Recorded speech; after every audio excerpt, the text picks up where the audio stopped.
Сайн байцгаана уу? Намайг Соёл Эрдэнэ гэдэг зураач.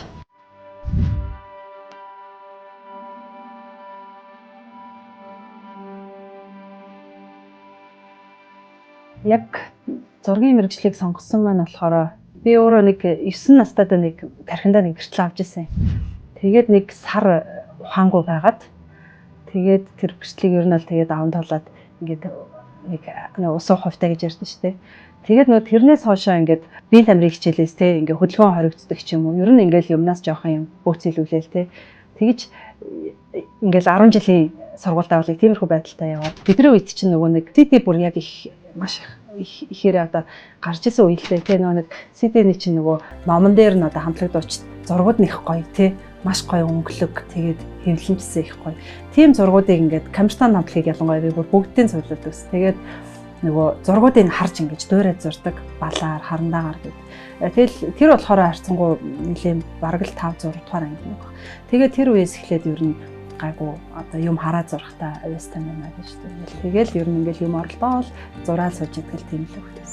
Би өөрөө дарахных байхгүй. Тэгээ манай дараханд нэг одоо Монголын хүүхдийн ордон гэдэг шиг нэг тийм номын ордон нээгдээд тэгээ тэнд болохоор нөгөө бүх төрлийн дугуулan тий дугуулангууд тэгээ номын сантай англи япон хэлний одоо курстэй гэдэг маш гоё хүүхдийг хөгжүүлэх боломжтой юм нэгдэжсэн. Тэгэл үүдээр нь эхлээд яваад орсон чинь зургийн дугуулan байж идэг. Тэгээд дараагийнх нь болохоор төгөлдөр өрийн дугуулan байсан. Тэгээд хоёулангийн сонгож явж ороод бүртгүүлээд тэгээ хоёулангаар нь ер нь бол хичээлж жагаад тэгээд зургаа бол арай илүү төлхөө одоо магадгүй нэг өгөгдөл нь арай илүү байсан юм шиг байна.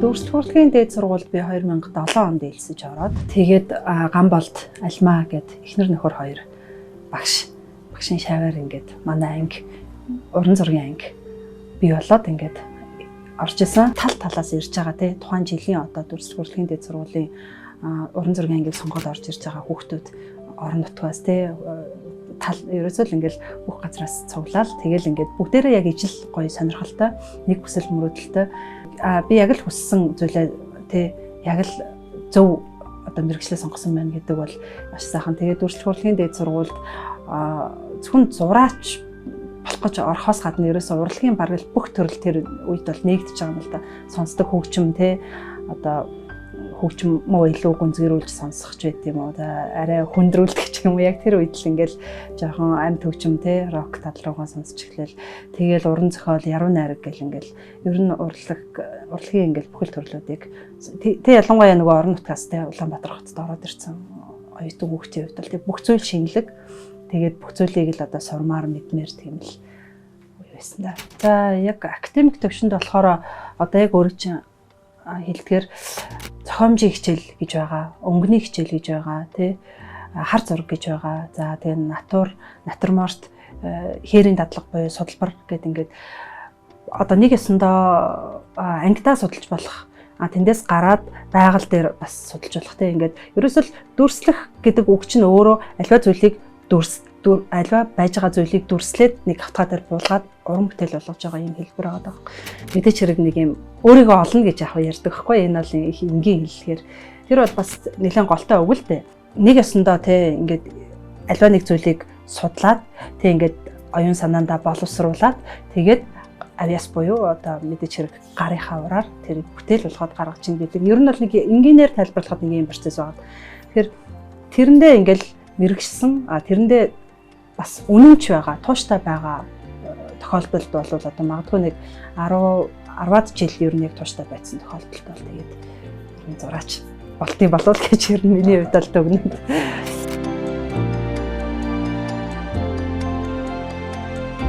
Тэгээд 2011 онд би дүрслэх хурлын дээд сургууль бакалаврын зэрэгээ хамгаалчаад шууд үргэлжлүүлээд нөгөө соёл урлагийн сургуулийн урлаг судлалын магистрт бүртгүүлээд тэр үед л ер нь бол яг нөгөө жинхэнэ утгаараа судалгаа гэдэг зүйл рүү орчлоо юм л да. Тэрэнд болохоор одоо мэдээч хэрэг зэрэг агчин тий. Одоо өмнө нь бол ингээд бас нэг 4 жил бас багштай эрхлээд тий найз нөхдөйгөө нийлээд ингээд оюутан цагийг бол хамгийн дурсамжтай сайхан өнгөрөөж исэн бол магистрийн ажил гэдэг бол яг өөрийн толгой дээр ингээд буугаад ирсэн. Тэгээд энэ үед болохоор манай намайг яг удирдахжсэн багш Гандуулан багш маань одоо өстө жинхэнэ тэр нөгөө магистрийн ажлаар маань дамжуулаад намайг одоо нээж өгсөн гэх юм. Тэгэхээр нэг юм хуучны уран барилгыг ер нь жоохон судалмаар юм байна да.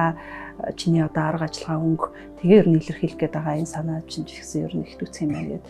Тэгээд одоо Улаанбаатар хотод байгаа уран барилгууд тухайн үед ч одоо байгалийн түүхийн музей байлаа тий. Номын сан одооных шиг биш арай өөр хуучин өнгөөрөө байлаа. За гэх мэт ингээд сайхан уран барилгуудад зөндөг байна. Тэр дундаа яг уу манай одоо сүм хийдийн уран барилга гэдэг ч одоо бас ялтчгүй ур хийц. Тэгээд энэ цаг хугацаанд илэгдэж тий бидний дунд ингэж оршин байгаагаараа ялтчгүй нэг юм анхаарал татаад л эсэн л да. Тэгэл богдын ордон, чожламын сүм, дамбын хийд гэл ингээл байгаа сүмүүдээ одоо шашин талаасаа бол биш. Яг уран барилгын хувьд ямар гоё сүрлэг те. Тэгээ бидний дунд одоо 100 гаруй жил оршин тогтмжээж ингээд ийм гоё одоо тэр он цагийг илээх тусмаа тэр өнгөн тийм гоё бод болдог те. Тэр болгоно л нэг юм миний яг тухайн үеийн тэр нэг зураач хүнийл тэр нэг анхаарлыг хэлнэ. Хүчтэйгээр татчихсан. Тэндээс бол яг жинхэнэ судалгаанууд эхэлж байгаа. Тэрийг ингээл өнцөг бүрээс нь харна те. Өглөөний гэрэлт ямар байна, нар жаргах байлт ямар байна гэл. Тэгэл ер нь миний одоо яг сэдвээ ер нь барьж авсан шалтгаан бол тэр 2014-15 он юм биш. Тэгээ тэрнээс хойш ер нь тууштай зурч байна.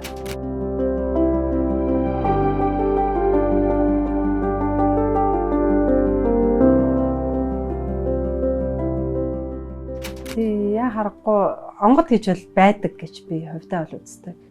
Гэхдээ тэр бол нөгөө нэг тухайн хувь хүнийхээ одоо хүлээж авч байгаа цаг үе, нас одоо юу гэдэг те ямар шаардлагаар зураад ийн гэдэг чинь бас дахиад олон янз те. За тэгээ амьдрал дээр гараад одоо өөр хөвгттэй болоод мэдээж хэрэг эн чинь мэрэгжил юм чинь ажил байх шаардлагатай те.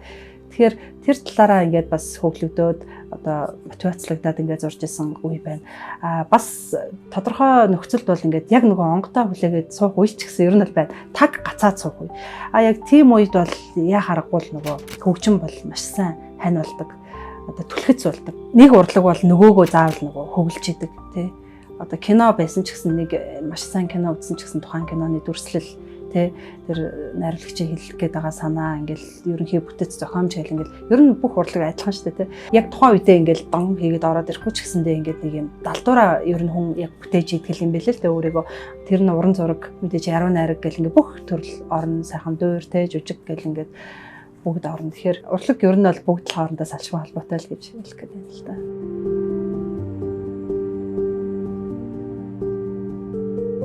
Яг бусад зураачдыг бол би мэдээж төлөөлж бол ярьж чадахгүй тий. Зөвхөн хувь залуу бас уран бүтээлчийнхаа хувьд нэг үеэ бодоход бас ингээд монголчууд одоо тий уран зургийг маш гоё таашаад болсон.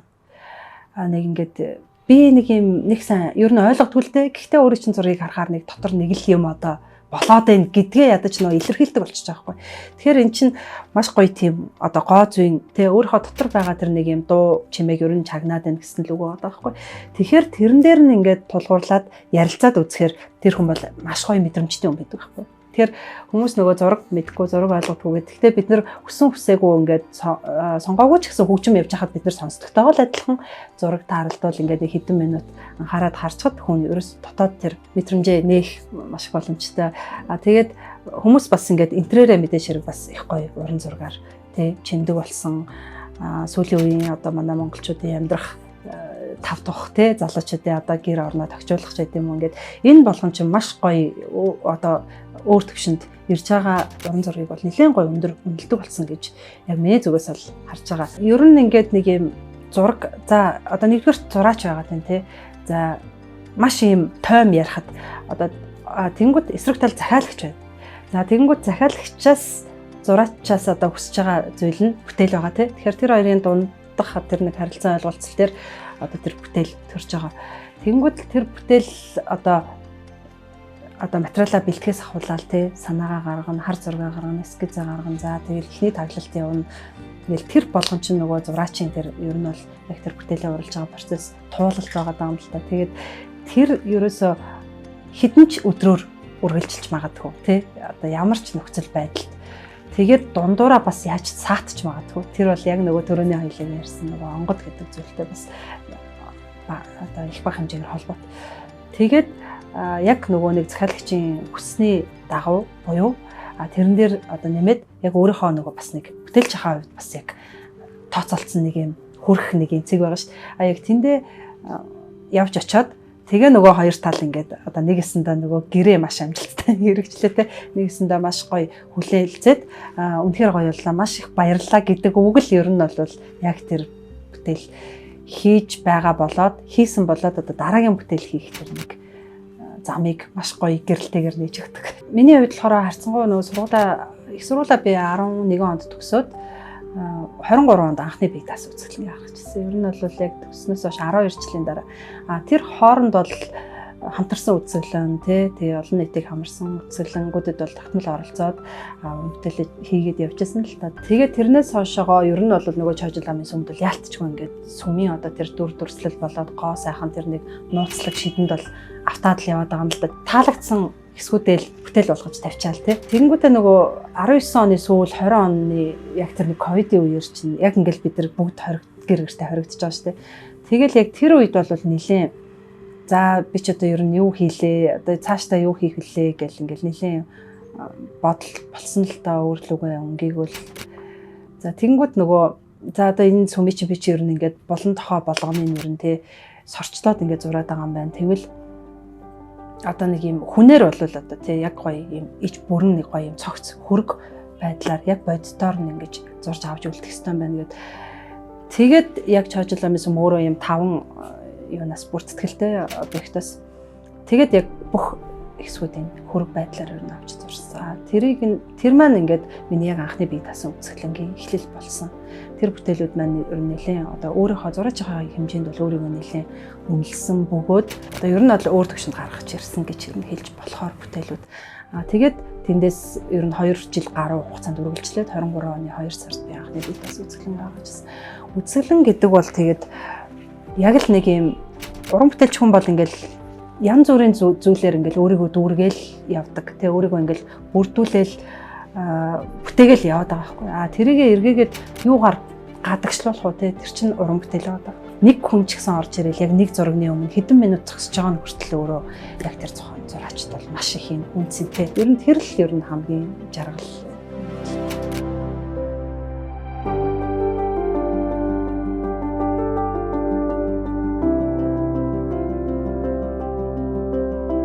За яг бас яг ер нь яг тэгж ийм салгаж нэг хайхтар бодож үзээгүй юм байна. Ер нь л нөгөө хөгжим ингээл миний амьдралын ер нь яг нэг салшгүй нэг хэсэг байсаар ирсэн. Багасаа ахуулаад бид нар чинь нөгөө камертаа номын талсаа эхлүүлээл ерөөсө 3 4 дээр ингээс сонсоод эхэлсэн. Тэгэл нөгөө MTV гэл нөгөө бид нартэй ингээл маш гоё хөгжмийн шинэ ертөнц нээж өгж байгаа. Тэр үеэс ахуулаад ингээл амьд хөгжим рүү багаар ороод ингэж явсараа гал одоо дөнгөж сая нөгөө мань одоо A Sound хамтлаг 20 жилийнхаа хийлээ шүү дээ. 20 жилээ хийгээд ер нь бол баяртай гэж тарчж байгаа байхгүй. Тэгэхээр нөгөө A Sound өөрөө яг л нөгөө надтай одоо адилхан би 1-р курст орж ирсэн бол тэр үед A Sound гэдэг хамтлаг үүсчихсэн байгаа байхгүй.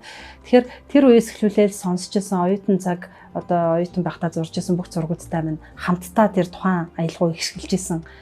Гэт ингээ нөгөө эргээд ийм талаар нь бодохоор нэг бодлын жоохон гонхтой нөө хамтлагын тарчгаар те тэрнээс биш бусад өөр сонсдог зөндөө гоё хамтлагууд Night Train, Lemons, Swans гэл ингээд бүгдээрээ байгаа. Гэхдээ нөгөө яг тийм зүйл ингээд нөө тохиолдохоор айгүй хүн ийм бодолд орж ирлээ. Энэ хамтлаг чи одоо түл дахиад ингээд тайзан дээр тоглохгүй юм чи. Энэ хамтлагаас би юу авсан бэ? Энэ хамтлаг миний уран бүтээл яаж нөлөөлсөн болоо гэд нэг багч гисэн яг бодох тийм юу гардгал юм бэлээ. Тэгэхээр ялчгүй тэр нэг юм оюутан цагийн нэг юм дэврүүн нэг гоё хүсэл эрмэлзэлтэй тэмүүлэл нэг хүний нэг юм нөгөө юунд чи юм баригдахгүй нэг гал халуун нэг гоё юм байгаа шүү дээ. Яг тэр үедээ сонсч байсан уран бүтээл бол ингээд хожим нь хизээч эргээгээд сонссон. Яг тэр үеийн ингээ гоё сэтрээгээд идэм билээ. Тэгэхээр тэр утгаараа л хүний нөгөө зүрх сэтгэлийг ер нь амьд байлгах гэдэг чинь л өөрөө хөгжмийн одоо хэрвээ үүрэгтэй гэж үзэх юм бол үүргэн юм шиг байна. Тэгээ бусдаар бол Английн тэгээ Britpop талдаа нэлээд сонсдог. Тэгээ хамгийн дуртай хамтлаг маань Oasis гэдэг хамтлаг. За тэгэл Radiohead гэл тэгэл бүгдийг л сонсч байна даа. Ер нь хүн ингээд ямар мэрэгчлээ тий одоо ямар сонирхолтой одоо хэд настай байхасаа үл хамааран ерөөсө уран зургийн галерей Тэгээ уран зургийг бол шимтэн харж авах ойлгох гэж. Ерөөсөө уран зураг гэдэг бол ерөөсөө бидний заавал ингээд зотон дээр зурагдсан зүйлийг хэлэхгүй. Бид нар ингээд магадгүй хин нэгний утсаараа авж байгаа тэр нэг тухайн акшн болон тухай бүр уран зураг байдаг гэж би ер нь боддог байхгүй. Тэгэхээр илүү гоё төвшөнд илүү гоё төвшөнд өөрийнхөө мэдрэмжийг нээхийн тулд одоо уран зургийн галерей үзэж явах хэрэгтэй. Зураач нартай болж өгвөл гоё ингээд урланд нь ирээд уулздаг, ярилцдаг одоо бүтээлийнхэн талаар ялангуяа ингээд ярилцдаг байх юм бол нөгөө хин хэнийг ингэж гоё хөглөж юм байдаг. Тэгэхээр нэгдүгээр тийм байна. Хоёрдугаар одоо мэрэгчлээ бас сонгож байгаа залуустай хандаж хэлэхэд ерөөсөө альва нэг сонгосон нэг юмдаа нэг яг тууштай оюутан байх хугацаандаа бол бүр ингээд үнэхээр шимтэж дурлаад яг тэр нэг сурах ёстой бүхэл зүйлээ бүр давуулж сураад тэгээд төгснөөсөө хоошоо нэг юм 5 жил дахиад нэг 5 жил гээд нэг юм 10 жил ингээд ерөөсөө тууштай байчих юм бол ялангуяа уран зураг бол ингээд үнэхээр гоё хүнд өрөөгөөж өгдөг. Тэрийг ингээд бүр хийгээд авах тусам илүү гоё юм амттай, амьтай юм маш ийм гоё зүйл байдгаа гэж залуустай хандж хэлье.